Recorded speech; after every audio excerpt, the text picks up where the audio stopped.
لك ان تتخيل ان في ناس لسه بتغلط في سؤال البانكتويشن اللي هو بيكون اخر سؤال في الامتحان لبعض المراحل، اللي هو اصلا سؤال احنا بنلم بيه درجات، اللي هو احنا بنخلي مثلا اول السنتنس كابيتال وفي الاخر بنحط فول ستوب او question مارك.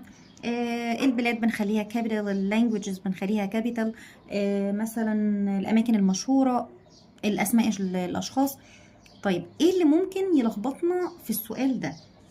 حاجتين: please واسم الشخص، احمد بقى، عمر، زعبولة، ايا كان.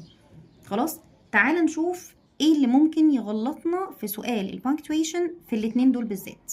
يلا بينا. مصطفى حسن، ودي معلومه في كبسوله. اولا بليز لازم تيجي منفصله عن السنتنس بتاعتي، يعني ما ينفعش اقول بليز give me some water واسيبها عايمه على بعضها كده. فبليز لو جت في اول السنتنس بنحط بعديها كوما علشان نفصلها عن السنتنس، ولو جت في اخر السنتنس بنحط قبليها كوما علشان نفصلها عن السنتنس. كذلك الحال مع النون، مع اسم الشخص، لو جه في الاول او في الاخر وبكلمه، وهي دي بقى اللي بتلخبطكم. خلاص بليز سهله وبتبقى واضحه، ولو شفتها في الاول او في الاخر احط قبليها او بعديها كما. طيب اسم الشخص اعرف منين ان الشخص ده انا بكلمه؟ اولا خلينا مثلا في السنتنس التانية هنا، سنتنس كامله اهو، give me some water، المعنى اكتمل خلاص، اديني شويه ميه. احمد، يا احمد، فيا دي اللي هي الكما.